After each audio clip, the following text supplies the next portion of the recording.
Okay, so welcome everyone to CoARA Working Group on Multilingualism and Language Biases in Research Assessment public webinar. It's a great pleasure for this working group to present its activities for the first time in public. My name is Janne Pölönen. I work at the Federation of Finnish Learned Societies, and I am the coordinator of the working group. There are also many colleagues from the working group also present in the meeting.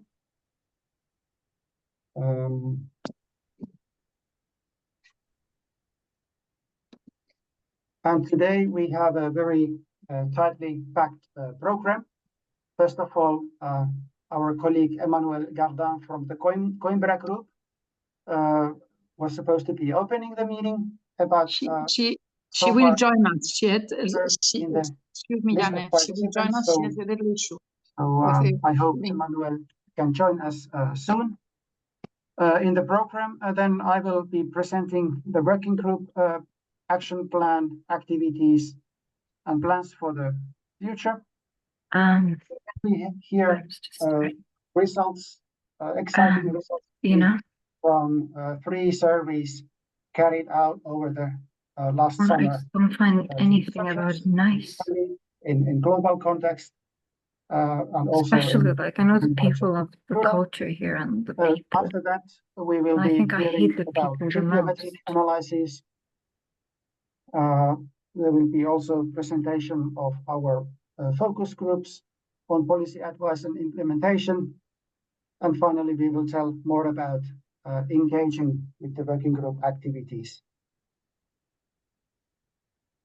But before moving on with the program, I think it would be great to take a few views and learnings from the webinar audience. So if you remember when you registered to participate in this webinar, we asked a few questions about multilingualism practices and your views on disadvantages based on language. And we had over 130 responses to the language use questions. And there we can clearly see that about 1/4 of the respondents use their first or native language often or always in publishing peer-reviewed research, but additional 40% use their own language sometimes. Of course, this language can be English or any other language. However, we see much more frequent use of native and first language in communication of research beyond academia. And this is understandable that even in STEM fields, for example, it is very important to communicate in different languages to broader audiences. And about the same amount of use of native language is also present in applications for funding and positions, as with peer-reviewed publications. But perhaps even more interestingly, when we asked your opinion if researchers are advantaged or disadvantaged in research assessment because of their language skills and preferences, more than half of you responded that they are very much advantaged or disadvantaged by language. And almost all the rest of you agreed that researchers, at least to some extent, are advantaged or disadvantaged by language in research assessment. So this is a good background for today's meeting. So I think we can move on with the agenda. So next I will present the CoARA working group on multilingualism and language biases in research assessment. So first of all, it is important to place CoARA and the working group in context of reform movement for responsible research assessment, which is an umbrella term for different kinds of initiatives that have aimed to reward plural characteristics of high quality research and to support diverse and inclusive research cultures. And this includes also diversity of languages. One of the initiatives I mentioned here is Helsinki Initiative on Multilingualism and Scholarly Communication, which has highlighted the importance of recognizing multilingualism and language diversity in research assessment systems. So CoARA is one of the latest initiatives to move forward with this reform. And there is specifically an agreement on reforming research assessment published in 2022, which has already been signed by over 750 signatory organizations from over 50 countries and beyond. And in this agreement, there are 10 commitments over a different timeline for the organizations to go on. The agreement is in itself not legally binding, but it represents a public commitment to move forward with the reform of research assessment. And CoARA, which is means Coalition for Advancing Research Assessment, is a community of the agreement signatories for advancing research assessment and especially for sharing and developing good practices. And indeed, the coalition members are involved in national chapters, of which CoARA has already 16, and also in thematic working groups, of which we have 13 in CoARA.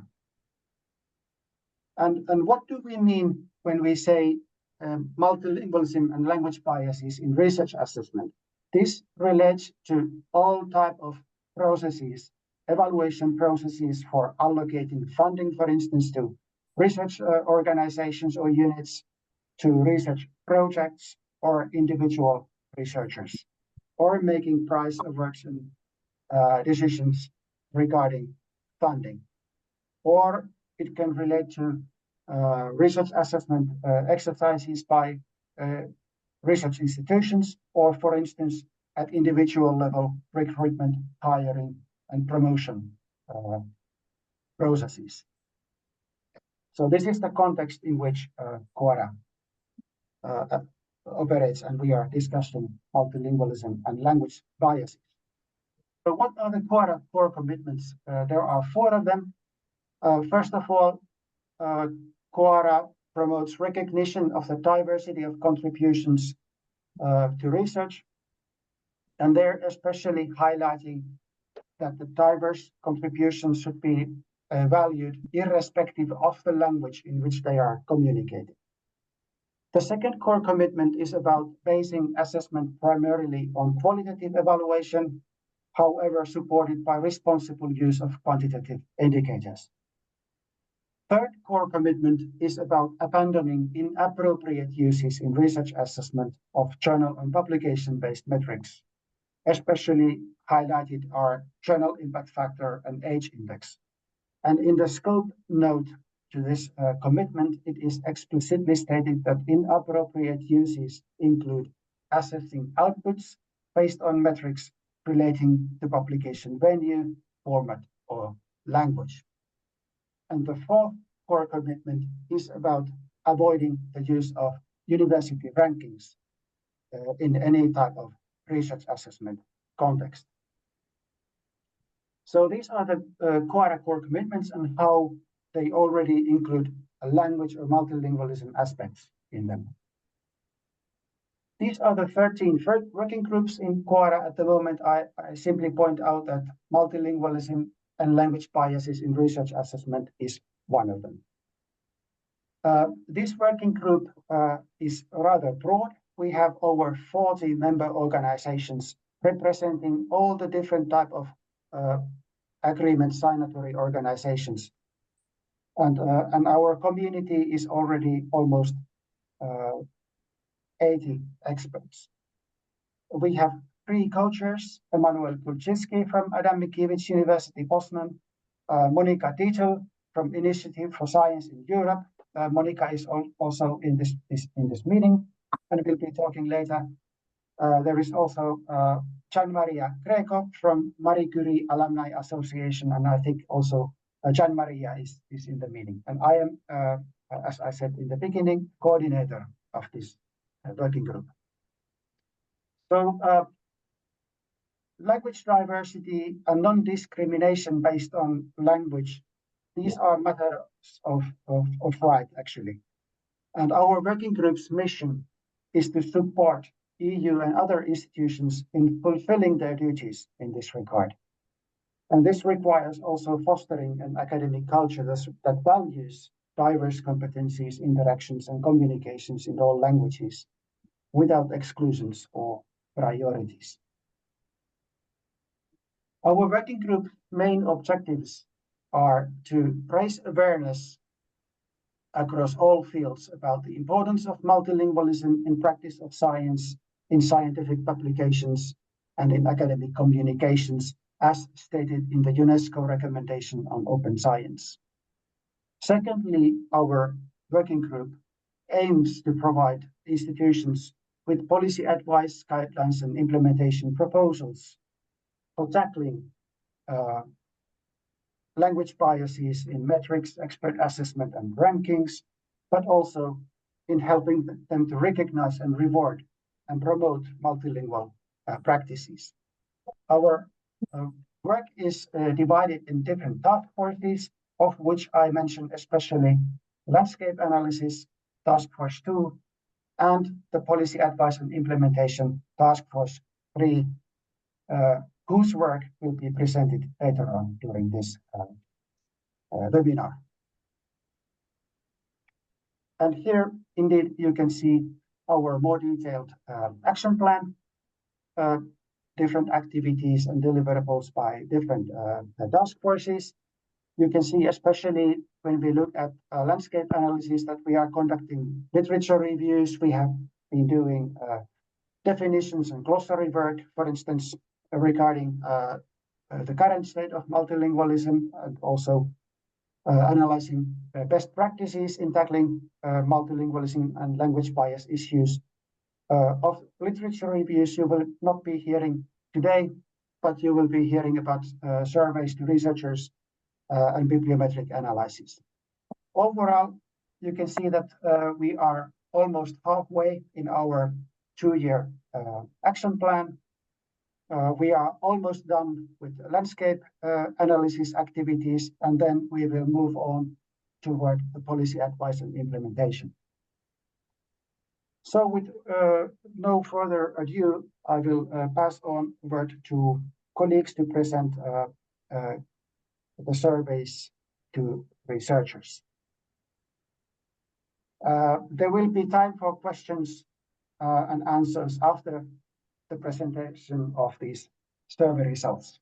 And we have 3 presentations on surveys by Ginevra Perucinelli, Teresa Simova, and Theo Marinis. But now I invite next Ginevra to present the survey to CNR researchers in Italy.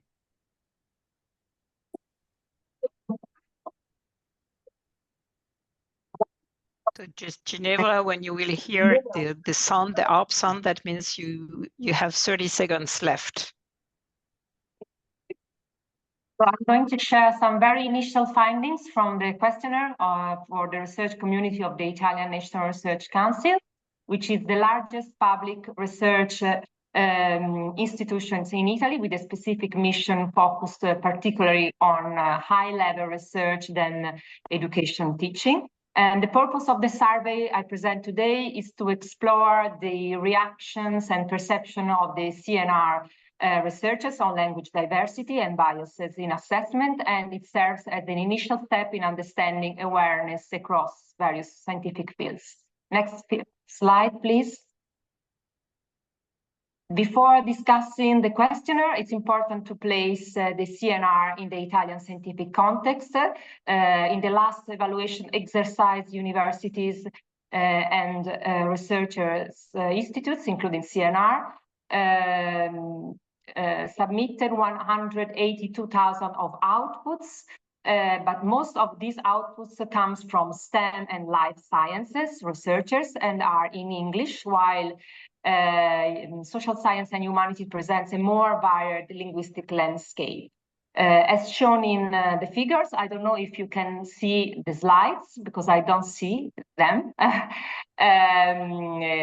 We see that English dominates but national languages like Italian remain significant, particularly in ancient studies, philology, and law. Next slide, please. I don't know why the slides are not changed, I guess, of course. So next slide, please.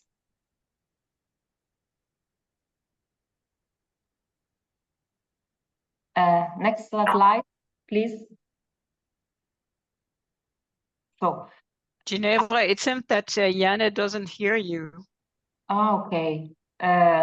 So I will do like this, okay? So the survey was sent to 6,833 individuals with 910 participating, representing diverse CNR community.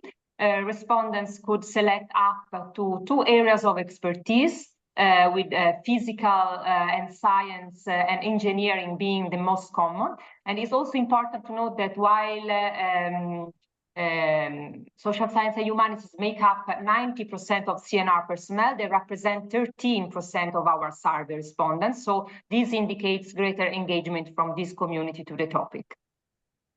Next slide. The questionnaire was open for a month from the end of June to the beginning of August and consisted of 4 sections. So first we gather general information about respondents' research fields and experience. Then we explore how they use language in their daily work. And then we examined the tools and resources they use for language support, such as translation services. And so we also looked at their attitudes towards multilingualism, highlighting both challenges and opportunities. Next slide. Next. I'm sorry about that. Next.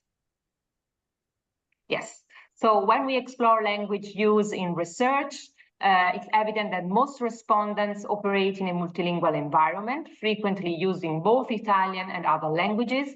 There is a smaller group works exclusively in languages other than Italian, likely reflecting their involvement in highly international fields. Only a few rely solely on Italian, mostly within the humanities and legal studies. Next slides. When we ask about the language used in oral communication during outreach activities, respondents could choose more than one language. And here you can see that while Italian is the dominant language, English, of course, plays a major role because it was selected 679 times. And other languages like Spanish, French, and German are used less frequently, but are still present in some outreach activities. Next slides. Yes, regarding language impact on bids and grants, about 93% of respondents participates, while 5% seeks institutional support for language needs. What is particularly striking is that 23% feel at a disadvantage when submitting application in a language other than Italian. So this shows that language is still a major challenge for many, and it's something important to think about. Next slides. Then we explore respondents' view on using languages other than their own in relation to academic freedom, presenting it either an opportunity or a potential threat. So most respondents viewed multilingualism positively, recognizing its benefit for intellectual growth. And this suggests that the academic community largely embraces multilingualism. However, the fact that 11% remain neutral points to some concerns, possibly related to the practical difficulties of working in other languages, such as proficiency or maybe access to resources. Next slide, please. Finally, I would like, next slide, please. I would like to share some of the numerous open-ended comments collected at the end of the questionnaires, highlighting both the interests, concerns, and opportunities related to language use in academia. In particular, I want to highlight two comments. So one respondent expressed concern that multilingualism might isolate research and researchers instead of increasing their international visibility. Another participant mentioned the hope that advancements in artificial intelligence will improve reliable translation from Chinese, warning that without this, we could end up with two scientific lingua francas, disadvantaging Western researchers. And finally, the idea that language choice is a survival strategy is not new. Many researchers feel the pressure to publish in English in order to get into the top journals and secure prestigious funding. And this has become more evident over the past 30 years with the decline in publication written in Italian. So it highlights how researchers often feel they need to adapt to global expectations, even if it means moving away from their native language. Thank you.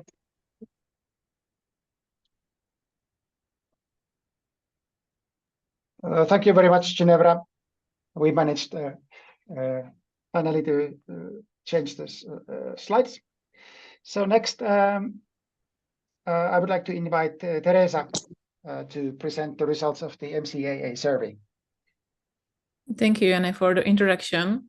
As was already said, I'm here on behalf of the Marie Curie Alumni Association, and I will be sharing with you the insights from the MCAA survey 2024 with a specific focus on the multilingualism in scholarly communication. So please, next slide. To provide a bit of context, the Marie Curie Alumni Association was founded in 2012 and has since grown into a very dynamic network of more than 22,000 members. Membership is free and open to anyone who has benefited from the European Commission MSCA program, including fellows, supervisors, or project managers. Next slide, please. To begin, I would like to present an overview of the survey that we have conducted. It was a survey aimed at the past and present MSCA fellows, and the main objective of the survey was to gather insights from these fellows regarding their experience, career trajectories, workplace dynamics, and also professional activities. The survey was structured around several key areas, as you can see on the slides on the left side. And then in addition to these core ideas, we have three others areas, which we ask only 1/3 of the respondents.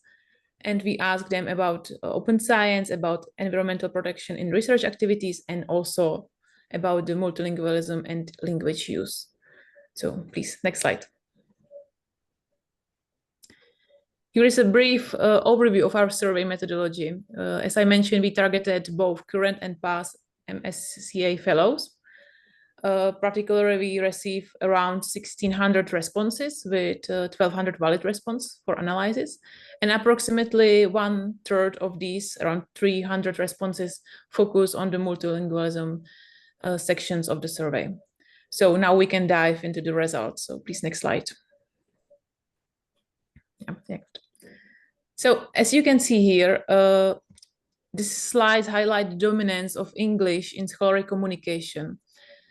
We ask participants in what language they have published peer-reviewed publications, delivered scholarly presentation, taught or produced educational materials, and also communicated their research behind a scholarly audience.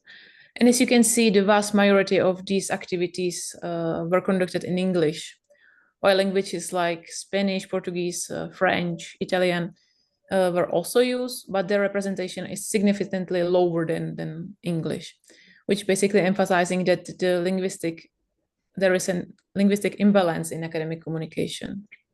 And these results are pretty similar to those that Janne presented at the beginning of this webinar. And it underlines the challenges of promoting multilingualism in the research community. Please, next slide. In this slide, we zoom in on the use of non-English languages in scholarly communication. I have removed from this graph the data about English just to better highlight the trends for other languages. And as shown, the Spanish, Portuguese, French, Italian, German, these are the most commonly used non-English languages across peer-reviewed publications, scholarly presentations, teaching, and so on. One notable pattern here is that while languages like Spanish, Portuguese, and French are used relatively frequently for a scholarly presentation and teaching, and also for the communication, the numbers for peer review publication in these languages are significantly lower. So these results suggest that the researcher might be more likely to present and teach in their native languages, but still feel compelled to publish in English. And this imbalance might indicate that the academic system has more value for English language publications, or at least that would be my guess. But of course, more research must be undertaken to understand the reasons for this imbalance and also to find causality and the relations why this is happening. Next slide, please. Okay. In the MCA survey, we also ask about the use of the translation services in scholarly English publications. And the results show some interesting trends, as you can see on the screen. On the left side, you can see the data for scholarly audience, where around 42% of respondents indicated that they have not used any translation services when published in English. However, 28% use online machine translation tools, and 22% ask a colleague to check their languages. Only a small proportion, 7%, use human translation services. This shows the trend that the human translation services are slowly becoming sort of translation of the past. And now we are more dependent on our own knowledge or online machine translation tools.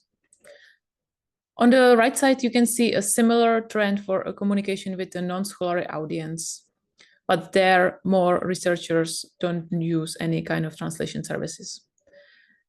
These results again suggest that while a significant portion of respondents can navigate English without external support, there is still a notable reliance on both machine translation and peer support. Next slide, please. Okay.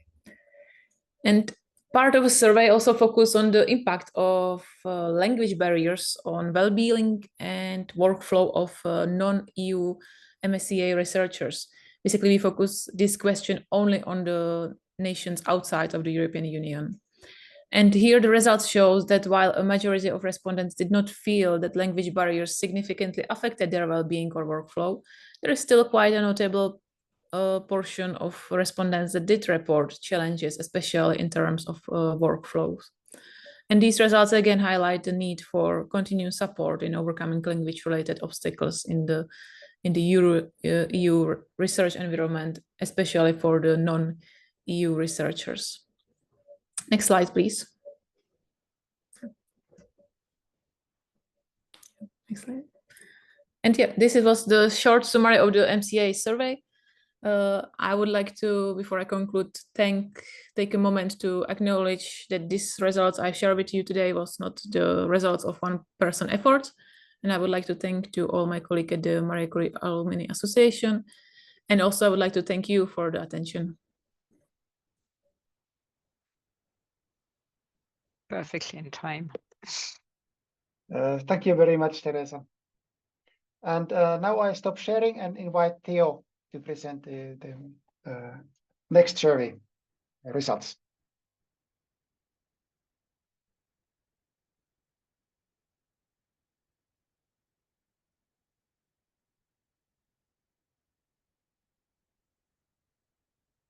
Thank you very much. Organizing my screen. So I'm going to present you results of the ECSPM survey on language use in science communication and citizen science projects. The ECSPM is an umbrella organization.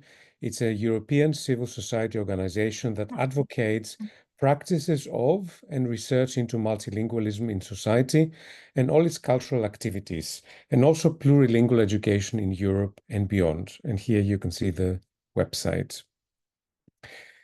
So the aim of the survey was to understand what languages are being used in science communication and citizen science projects, and also to shed light on the factors that drive language use.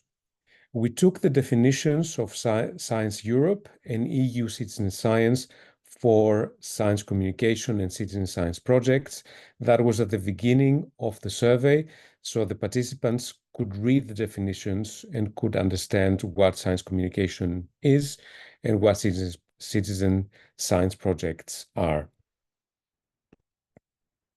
The survey was developed in the autumn semester 23-24, and it was implemented from the end of June until the beginning of August using the SOSAI online platform. The survey consisted of 4 different parts. We asked about science communication, citizen science, and we also wanted to know about the individuals, what are the native languages, what languages are using, where they live, and also some demographic information about them. ECSPM is an umbrella organization that has 30 different members. So the survey was about the members of ECSPM. All of the members were contacted and were asked for at least one person from every organization to fill in the survey. So we had 160 clicks on the survey, 145 people started it, 104 reached the section C, and in the end, we had 89 full data sets that were analyzed. Here you can see the participants, 65% were people who were part of universities and associated institutes, 10% came from education-related organizations, 15% from organizations dedicated to language policy and diversity, and 10% were commercial enterprises. The vast majority of the people who filled in were senior researchers.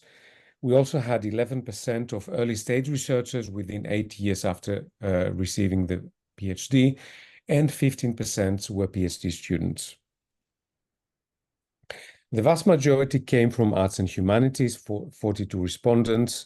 Then we had people from education sciences, social sciences, natural sciences, and only 3 people coming from medical and health sciences.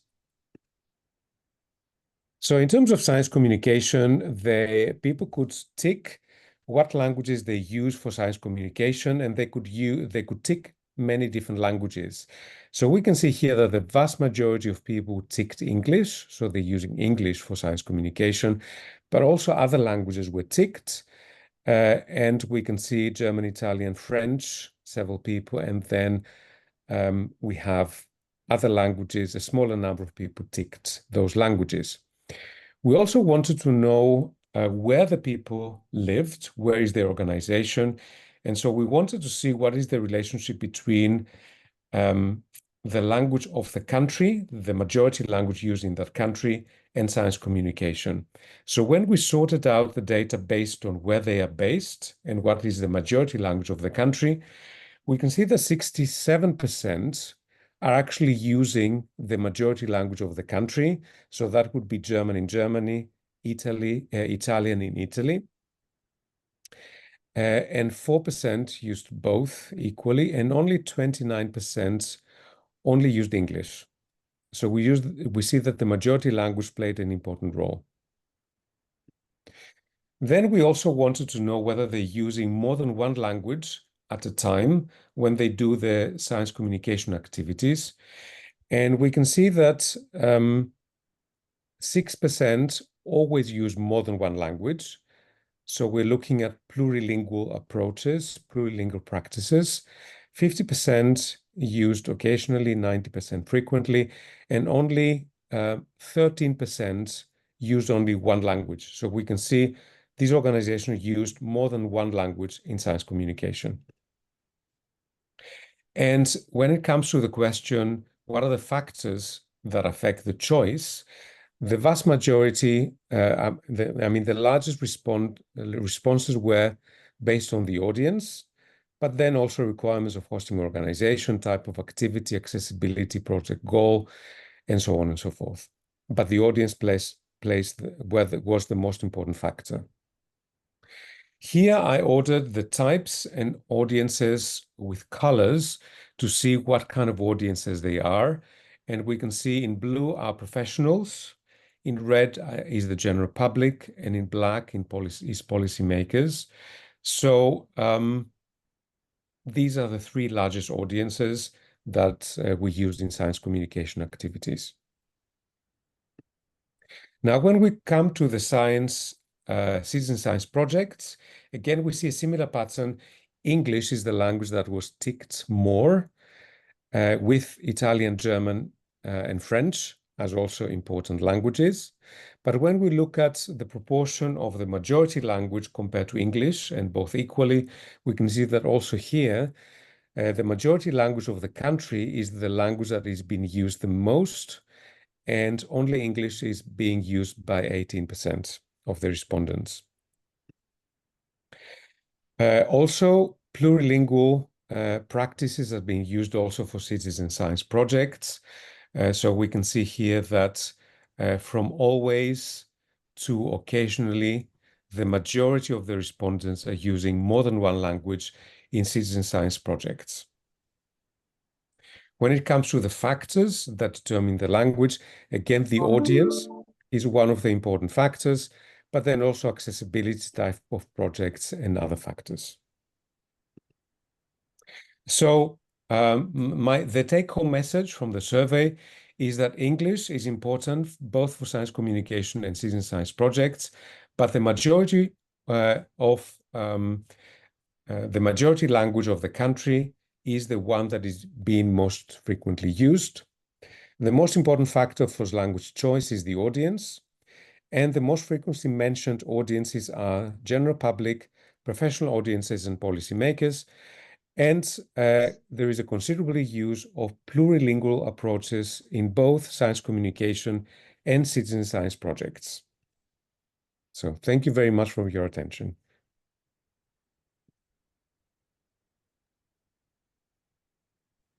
Thank you very much, Theo. Now I ask actually Martin, if we are in time, I think we have some time for questions now from the audience. Please just raise your hand or type your question, if any, to the chat. So I think we have really, really rich findings from the surveys, showing, first of all, how multilingual science is already and should be recognized in assessment. There were also indications of barrier and disadvantage, feelings of disadvantage in engaging in different languages than the native or first language. And in case of Theo's presentation, we know that citizen science communication researchers need up-to-date terminology and maintenance of languages as languages of science to be able to communicate and engage with audiences. But any questions regarding surveys? Lucia, please. First of all, thank you so much for these presentations. They were all extremely thought-provoking, and this is an open question for everyone, for all the presenters. What I see here is something that I've been thinking about for some time. Are we looking at a diglossic situation where we have several circuits of communication of scientific content, but languages are stratified according to the audience, like you've pointed out, but also the purpose of the communication that's established, whereas national or regional languages are used for engagement activities or popular science communication, and English is kept for formal academic publishing or etc., where scientific prestige and capital is actually being allocated and distributed. Great question, Lucia. Who would like to answer? Theo, Teresa, Ginevra?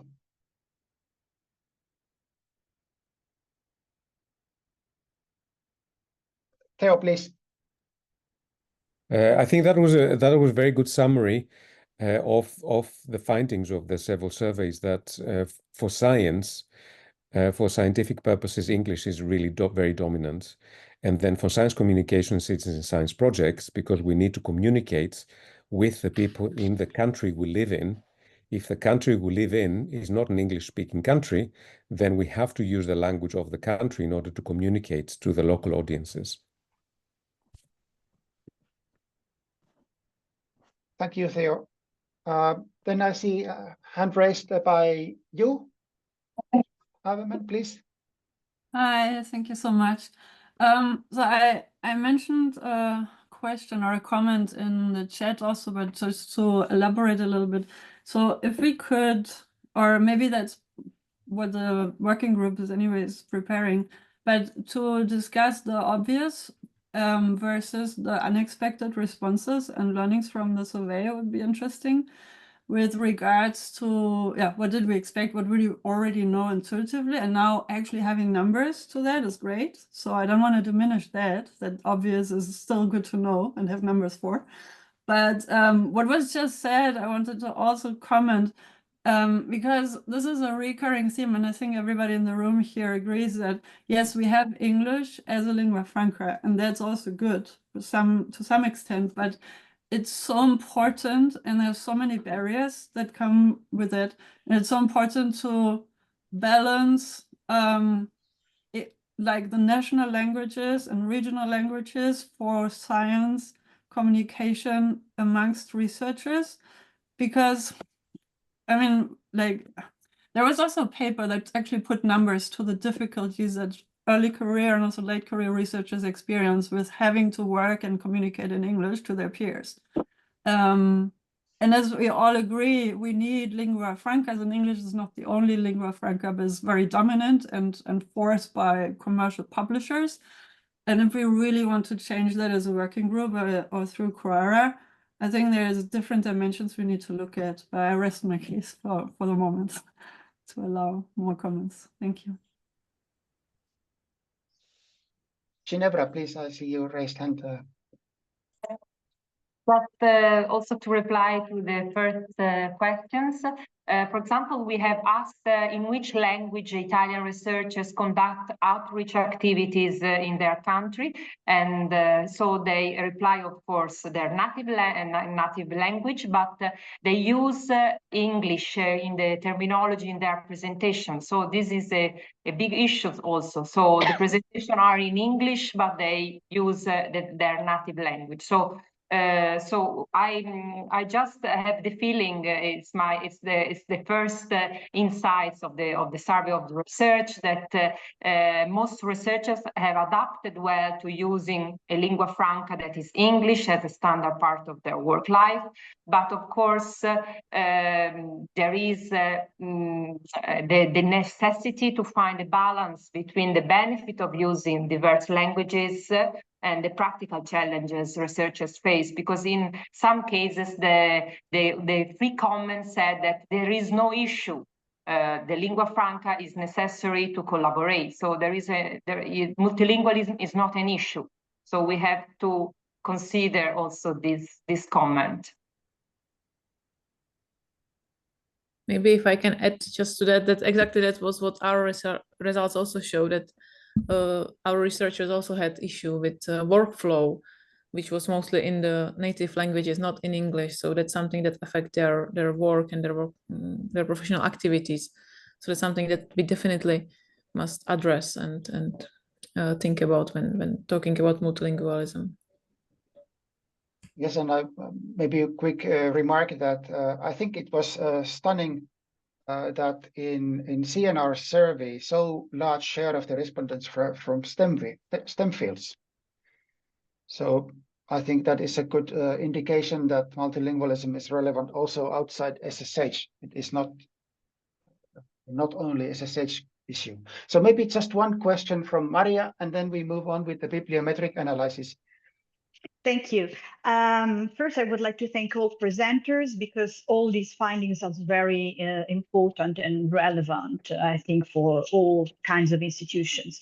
I was wondering whether you have thought of incorporating in this kind of analysis or surveys the notion of language ideologies, because I think that language ideologies as intended as sets of beliefs, opinions, perceptions with reference to dominant language or English as the language of communication in science may have an impact on how people use different repertoires.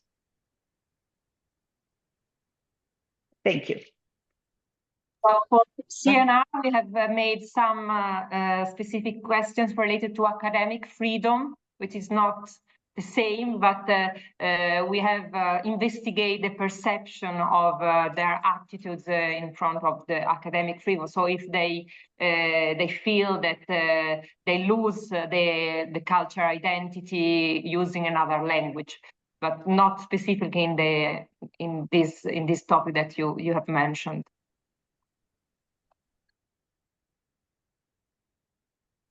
For MCA, we also didn't focus on this topic too much, to be honest.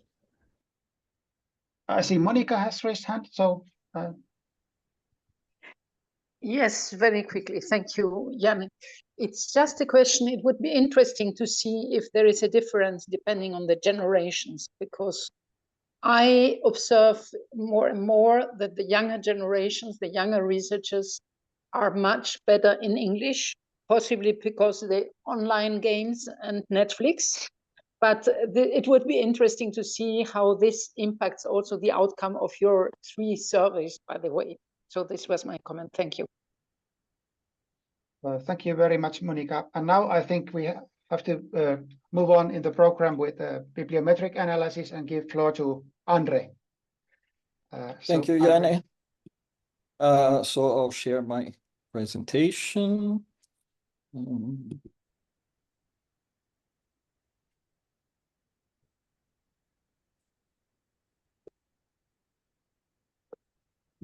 Okay, hope everyone can see it.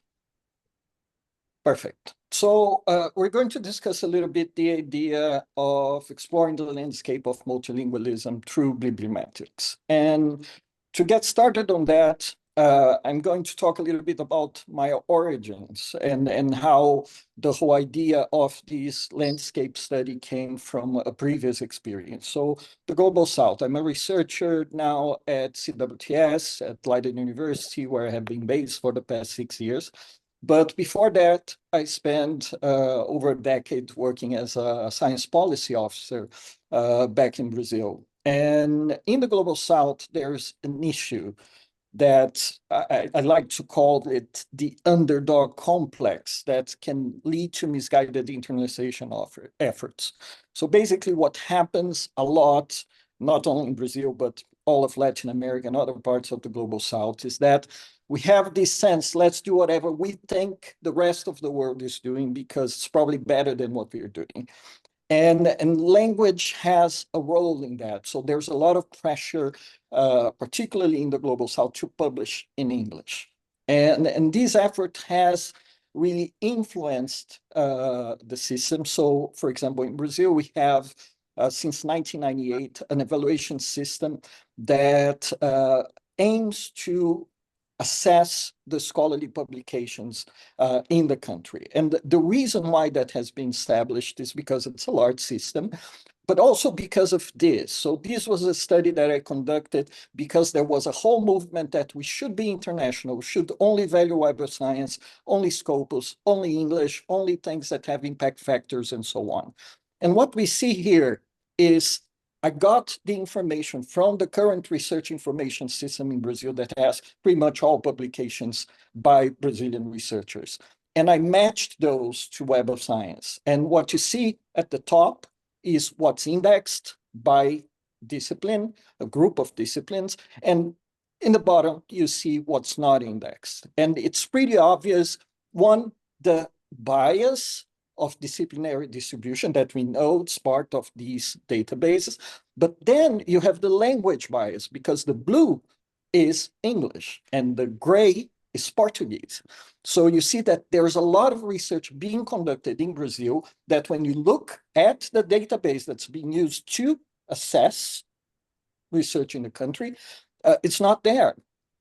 And thematically, that's also important because I won't get into the details, but this is a map of the 600,000 publications that are used in the previous chart.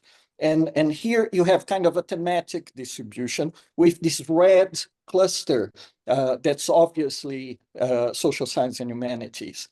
And since I knew for every single paper what was indexed and what's not indexed, this is what we get.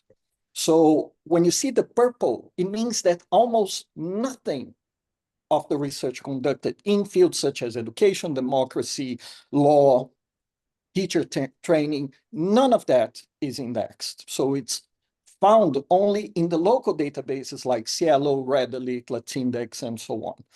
And so this is a problem. Multilingualism in that sense means that we need to value the languages. And so that's why there is a system that's being combated. But it doesn't mean that we're moving towards a more English approach. So this is a study from heads of some of these databases in Latin America that showed that for Brazilian journals, there has been a steady growth in the number of English publications with a decrease in Portuguese publications. But this is not necessarily bad news for the local language, because what happens is this. So this is from a Brazilian journal indexed by Cielo. And what you see here is a list of articles. And you see, for example, that you have articles that are in Portuguese. You have articles that are in English. And you have lots of articles that are in both English and Portuguese. So it's a very common practice all over Latin America to publish in English, in Spanish, and Portuguese, sometimes the three languages at the same time. So it means that you can use the lingua franca to reach an international audience that would have trouble to consume your research, but you can communicate it locally in a well-structured way. And then we wanted to look at this from an international perspective. So beyond Brazil, how we go about the global scenario. And the problem is that few countries have the CRIS that are necessary for equivalent studies to have kind of a big coverage. Not all countries have, but some do. For example, recently Denmark launched this research portal, and this portal is quite interesting because it does the collection of the publications from all over the country using a common dictionary of data. And then it does something like this. So this is one of the analyses possible with the portal, where you get here, for example, all the records from the country, and they're matching this to Clarivate, Web of Science, to Digital Science, Dimensions, to Elsevier, Scopus. But you see that around half, a little bit more than half, is not indexed by none of those. And right now they are including OpenAlex to try to improve this. And if we look at those matches, this is what you get. So you see, for example, that for the ones that are not matched, a little bit over half are in English and are not being found in the databases, but you have over 160,000 publications that are in Danish and also other languages. So it's important to look at those and to look at how these are addressing local issues, like I mentioned. And so we know that the major databases give us very little in terms of linguistic diversity. And first results that we can see here, for example, using Web of Science, 93% of everything in the Web of Science, so around 60 million products, are in English.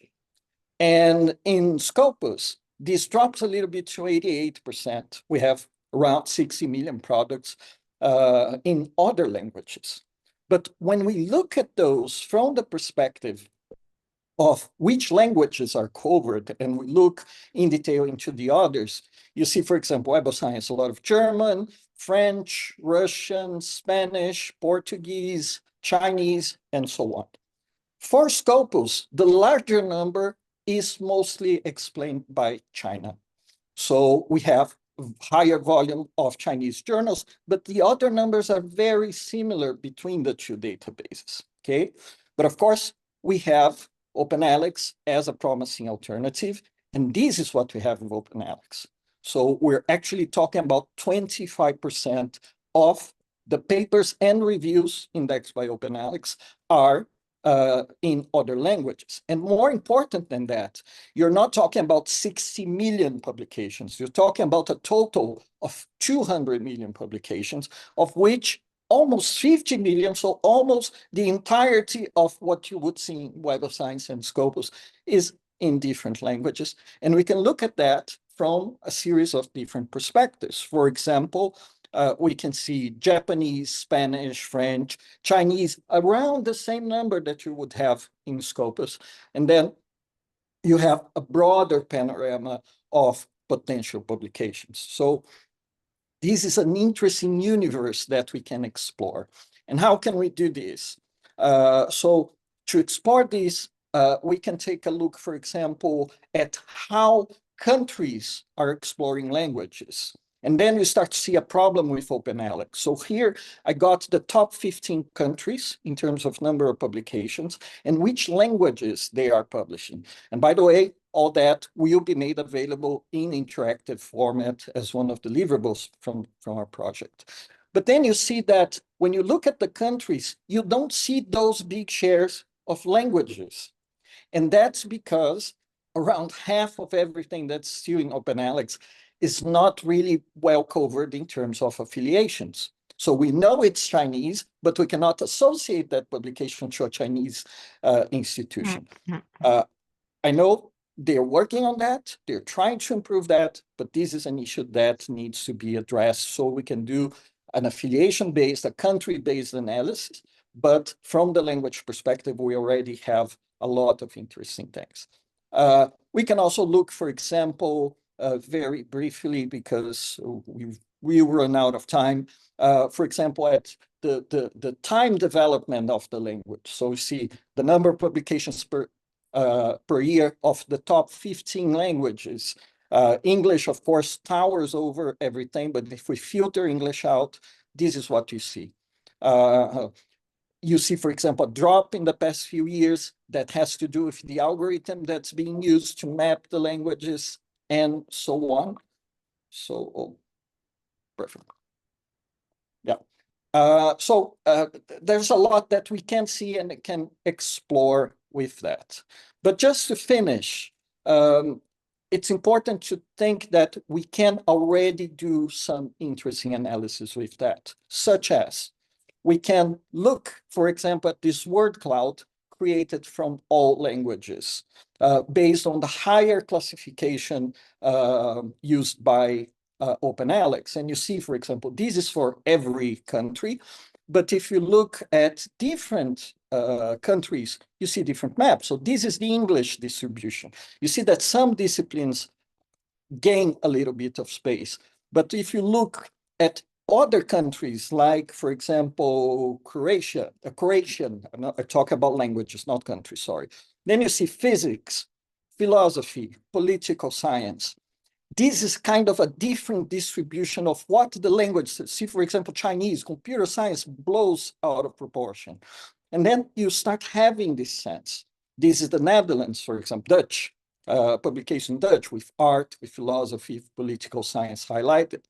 But then you have other levels of classification, such as the middle level, that if we look at that, so we have a bunch of different keywords for our countries, but if you look at the top 100 keywords per language, this is English. So we can get into cancer, pattern recognition, disease, catalysis, healthcare, government. And then if you go back, for example, to Croatian, you see that Croatian itself, the language, is a big object of their own research. And of course, makes sense that this happens. The same would happen for example, Indonesia. Not as much with the language, but Islam, government, population, tourism. So things that are locally relevant and sometimes are not necessarily being explored internationally. And with that, I close because I just have a short time to show a little bit of what we're doing. Once again, mentioning that our objective is to provide the community with these interactive dashboards that they can explore their countries, their languages, the different topics. And one ambition that we have, we also want to develop an indicator to include in the Leiden ranking to analyze multilingualism from the institution's perspective. Thank you very much. I'll stop my share. Hopes you have a couple of minutes for questions. Thank you very much, Andre. This was a stunning presentation and really shows the, again, from different perspective, the already linguistically very rich landscape of scholarly communication. It's far from only English. So I look at Martin. I think we have a couple of minutes for questions. Yes, we have a couple of minutes for questions. We are, let's say, 7 minutes late. Yeah, so maybe we take a minute or two from the focus group. So any questions for Andre? Or comments? Or you, please. Hi, just quickly, thanks, Andre. It was really interesting. I want to go back to the point of affiliation and that there is a problem to match like which institutions the publication is actually coming from per language. Do you think, or to what extent can ROR, the Research Organization Registry, cover that already? As I think OpenAlex and ROR are working hard to integrate and to make the database coherent. So what's your insights or your assumption on where we're at and getting a better reflection? Basically, what we can see is that most of everything that you can find in the major database, Scopus, Clarivate, and even Dimensions, you can already find in OpenAlex. But since the database goes way beyond that, sometimes it's difficult to map. So I know there is a big effort, and I know it's a priority for OpenAlex to focus the next year on trying to improve these connections of everything that you cannot, for now, map the affiliations. So hopefully it is something that it's going to take place in a short period. And I think what's interesting, not only with OpenAlex, but some other kind of community databases that are free, that are open, it's worthy for us as researchers to invest our time and our dedication to improve it, because they're not improving for a commercial entity, but for the use of all of us. So yeah, just if you may, to add to that, I know that ROR cannot also, just due to restricted capacity, cover all the institutions that should be in the registry, while there are also a few who, well, I think that they have a vetting process, so they don't just add random institutes, so there's that gatekeeping. But yeah, we need to kind of, well, we can and can do more thereof, collaborating and putting the strings together. Thank you. Yeah, for sure. Thank you. Monica, please. Yes, very quickly. Thank you very much. It was really a very interesting presentation. I was wondering how to create a link with the 3 surveys we had just before, because what your tool allows to do is maybe to see how we can add value to the other surveys through your tool. That was just an idea, maybe a stupid idea, but out of the blue, I wanted to propose. Thank you. Yeah, I was actually thinking the same, watching the presentation of the surveys and thinking, oh, these maybe we could integrate in the dashboard that we provide as a way to review the results. But more than that, I think it would be very interesting for one to help the other, because we're talking, for example, about the percentage of publications in specific languages. To what extent that is an issue of coverage, or that people are really publishing much less in those languages. And the survey kind of shows this from an interesting perspective. So it can give some sort of sense to how close the databases such as OpenAlex are to actually have a good representation of the linguistic distribution. So are those 25% a good picture of global research, or we still have a long way to go? So I think the surveys will help answer that. Thank you for the suggestion. Thank you. Thank you. I think we can still take question from Marco, because this is a really, really important topic. Okay, I can activate my audio, but not my video. I don't know. How can I do it? Okay, we can do it without. Don't worry. Thank you, Andre, for your very interesting presentation. I hope that will be available after the workshop, because there is a lot of very, very interesting things. I only have a question. I mean, I found very interesting that you were able to distinguish the thematic analyses that were more common across various countries. I wonder if it would be also possible to distinguish among various scientific areas, for instance, because I do expect that the peculiarity that you put in evidence are particularly relevant maybe for social sciences, for humanities, maybe less so for hard science, but I'm not sure, of course, and that would be very nice to have a check. Thank you. Thank you. Yes, we are already doing that part as well. I think it's a very important aspect, especially because of the differences in coverage. So we know that, for example, especially for life sciences, the coverage issue with the major databases is not really that big. But then it's important to look across the different disciplines, because that's what we want. We want in science a multidimensional evaluation system that's capable to value disciplinary and regional differences. And so it's important to understand those and to see where you really need to have something additional. And it's mostly, as you see, not only in the social sciences and humanities, but you see that a lot in multidisciplinary sciences. Okay, but we will include it for sure. Thank you. Very interesting question. Final question maybe from me. I would also like to know, I think it's an important aspect to try to showcase the impact of research published in different languages. And do you think it's possible to highlight the local relevance of research? I mean, locally focused topics in different languages, how they differ maybe? Yeah, we have, of course, the qualitative perspective to try to understand that.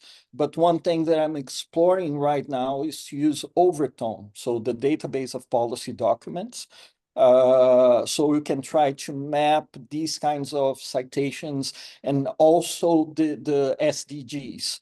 So we see that a recent study that was just presented last week at a conference in Berlin mentions that the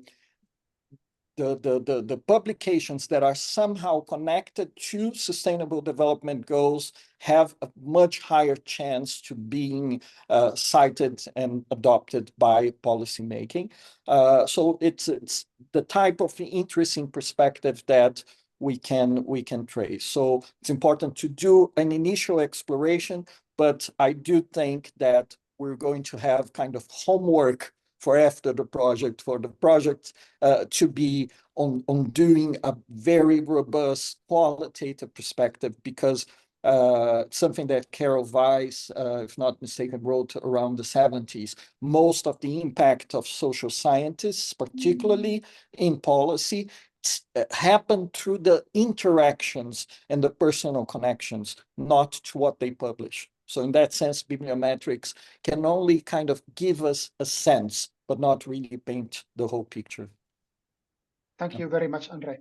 And now Thank you. Let's move to the task force 3 and the policy and implementation. I start again sharing my screen. Thank you, Janne. Can you see? It's now, okay. Yes, I can. Thank you. So it will be a hard task after these presentations to talk about policy advice and implementation. So thank you very much for having this opportunity to present one of the task forces of this working group, which is the one which is somehow at the end of the process, or should be, with two very different aspects. So two main objectives, which is one, the policy advice. That means preparing language elements and recommendations for policymakers at the level of EU institutions, international organizations, individual countries, and of course for research actors / stakeholders of all nature, funding agencies, research performers, of course, including the universities and some others. The other aspect is the implementation. How then translate all the results of this working group into concrete outcomes and concrete changes in the processes of our organizations, identifying relevant approaches, solutions, methods, models, experiences at large, addressing language biases in assessment, supporting language skills of non-fluent speakers in concrete situations. By developing these objectives, of course, many questions arise, and by developing or starting to work on this, one of the things also which to me appeared is that a good recommendation is the one which can lead to a concrete implementation. Next slide, please. So the other important thing I wanted to say, I am the chair of this, the co-chair of this task force, but I have two supportive, if not three supportive. Fotis just left the meeting, but Martin and Emmanuel from CoARA Group and ANR respectively, and some other people which I see also have joined the meeting today, like Vidar, have been really important in clarifying what our objectives and our tasks are, and also to better drive then the larger expert group of this task force, which is composed of more than 30 people who have expressed interest and have a diverse degree of implication, but some are really very active. And of course, we need more and more active experts in this task force, as we need more and more active experts in all the working groups of CoARA. Our aim in Task Force 3 is to jointly reflect and explore possible options for addressing language biases in research assessment, taking as a reference an ideal scenario we have been working with, where researchers and evaluators can use their preferred language, for example. And of course, we came to the conclusion that we would need what we have decided to call a focus group, just to have a group of people who are already in the process of implementing maybe the full chain of needs regarding the language bias, or maybe they're at the first stage, so that we can really test our ideas and recommendations towards what they are experiencing. This focus group should be composed of members of organizations, as I already mentioned, implementing CoARA commitments, including, of course, the language bias. And it would be really the idea to have a kind of collaborative, mutual benefiting relation. That means that they can, we can learn out of their experience, and they can learn out of our efforts to make progress in this focus group. And last slide, I'm trying to be shorter so that Emmanuel has still time to speak. Yeah, what are the members expected? We want to address various actors, research funding bodies, research performing organizations, including the universities or similar organizations, and as well as national, European, and international associations of researchers and scientists. We would like, with the focus group, to address the following questions: sharing the challenges their research organizations are facing or may face in the near future by supporting multilingualism in the research assessment procedures, including, that's why we also address our request to Researchers Association, including the perspective from the researchers.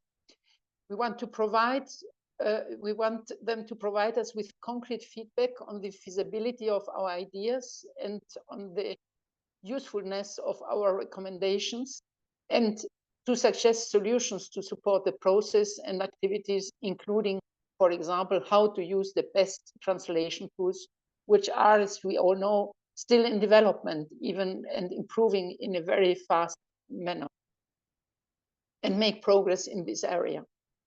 Many questions have been raised in this working group and in this task force, like still maintaining a corpus of translators and not only using machines, but this is another question. So the targeted CoARA members shall soon receive an invitation from us. We decided to target a group of people we already know are working on this, but we are of course open to any among you listening to us today who would like to join, to be proactively involved in this task force. There will be an explanatory annex of what we want to do, and a short questionnaire also to allow you and us to get a more detailed knowledge and understanding of where you are or where these persons are in the implementation of the multilingualism dimension. Thank you very much. Don't hesitate to contact us. It's the end. Thank you very much, Monica. I think we have time for a question or two for Monica.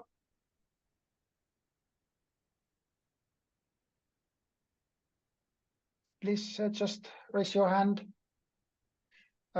Tim, please. Yes, thank you, Monica, for bringing this to our attention. I know that some people have been following, like from a distance, the activities of this working group. And one of the main reasons is that they have a lot of other things they also have to follow or need to do. So I'm wondering what time investment is required here, or rather, would it be possible to also make that explicit? If people know that this will be focus group interviews and that they have to meet, or that the requirement is like meeting twice for 1.5 hours, they will be more inclined to say yes or no than if this is an open-ended question, I believe. Yes. Thank you, Tim, for the question. Of course, we have discussed this. We didn't really define yet in precisely how much time we expect people to invest. Of course, the aim is to finish that work by the end of this year, which is very ambitious in that we are all quite invested in many other files and topics. But it will be said explicitly in the invitation letter. So if you are interested or you know somebody who would be interested, please send us the contact and we will add the person to our list. And of course, we will ask in fact the organizations to really appoint or ask the person who is the most appropriate, the most involved in the implementation and in this kind of aspects, so that we have really the most skilled persons in this focus group.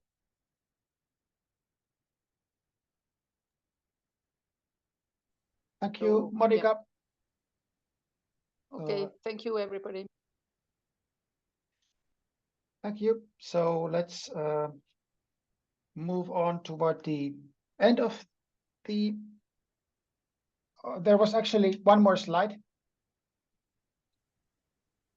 but maybe you. Doesn't matter. Okay. Let's go ahead because we will send the slides anyway. Yeah, of course. Slides will be shared. Skip the slide. I don't know. Okay. So maybe at this point, I would like to invite Emmanuel and Monica to tell about engagement and maybe then also to close the webinar. Thank you very much, Janne, and good afternoon to everyone, or good morning, depending on where you're based. So it's a good transition with the question of Tim. We'll talk about how you can engage with our work. And I think we can already, on behalf of all the working group members, thank you very much for very active participation and all your questions. It's very rewarding to see this. So what are we aiming at with this working group? four main impacts.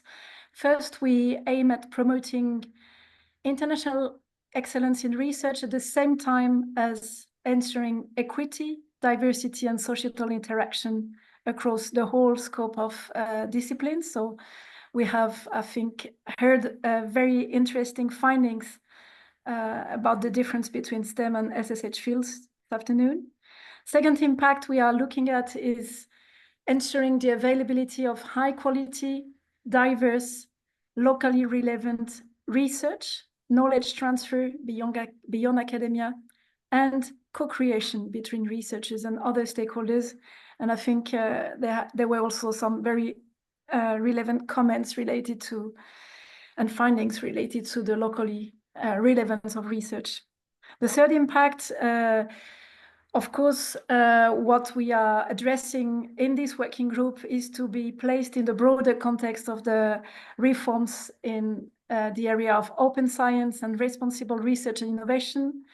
And with this working group, we aim to contribute to these reforms by fostering inclusive and diverse communities, broadening participation in scientific endeavors, and strengthening democratic culture. And last but not least, the aim is also to have an impact by providing equal opportunities to researchers and institutions, irrespective of research orientation and mission, irrespective of language competencies. May I add maybe on this slide a positive news, which shows that our work and all the discussion we've had this afternoon and we will continue to have is very relevant. You probably learned that last week in Brazil, the research ministers from the G20 met and they adopted a set of recommendations on inclusion, diversity, and combating inequalities in science, technology, and innovation. And we were very satisfied to see two recommendations. One, which is about promoting diversity, equity, inclusion, and accessibility in science, technology, innovation systems by encouraging the use of native languages in science. And the second recommendation, which is about combating inequities in STI by facilitating the dissemination of science in all languages. I think it was important to stress that ministers from important countries have taken commitments in this area also. And thank you, Janne, for passing to the next slide. So how can you engage with our work? First, like today, we'll continue organizing online workshops and webinars to update you on our work, and we hope that this one was useful to you. Second, as Janne and I think also Monica have expressed, you can still, if your organization has signed the agreement and more importantly is a member of the CoARA, you can still join the working group by indicating exactly to which specific activities and deliverables of this working group you wish to contribute. And for this, please send an email to Janne Polonen. And more broadly, so on less active engagement, if your organization is a member of the CoARA, you will be invited to contribute to provide data, to respond to, but also to disseminate surveys and participate in case studies. And you certainly received this week already one of our first surveys. You will be invited to participate in a focus group. So this is the slide that Monica could not present, but you will find it in the slide set. And you can also comment through open consultations on our outputs. And the next slide is about the survey. So if your organization has signed the CoARA, is a member of the CoARA, you should have received a joint survey that was prepared by two working groups, our working group and the one called Towards an Inclusive Evaluation of Research. If you are not a member of the CoARA, you are also very welcome to answer the survey. So when you will receive the slide set, you will find the link. Maybe we can also copy it in the chat now. The main goal is to map how the different organizations are currently dealing with multilingualism and language and other biases in view of reforming research assessment. The data that we will gather will contribute also to the work of the Task Force 3 on policy advice, developing guidelines and good practices. So we really hope that you will contribute to the survey. It's not very long, and the deadline is on the 14th of October. I would just like to say a final word before passing again the floor to Monica and Janne. We believe it's very important if you are engaged in the CoARA in other working groups, but with all the learning and findings you've heard today, you also try to connect with the activities and the outputs you are developing in the other working groups, because we believe that this issue being so transversal, it's very important that we synergize with the other working groups. Thank you. Thank you very much, Emmanuel. And yes, I think it's time we are exactly on time. So it is time to end. I don't know if Monica, as one of the co-chairs of the working group, would like to say the final word. Thank you, Janne. Maybe just a short 1 or 2 sentences to invite everybody here who is still here, because I see that some people had to leave, that you are more than welcome to join us. I already mentioned it earlier. We would like this to be very dynamic. And of course, the more we have brains around what we try to do, the better, to make something really convenient for everybody. And we are in the working group on multilingualism, so diversity of cultures is very important to be taken into account, wider than only the language. So welcome to everybody who wants to join us. Thank you very much, Janne, for the trust and for your energy with this working group. And thank you, Martin and Emmanuel and the others who help in this task force and working groups. Thank you.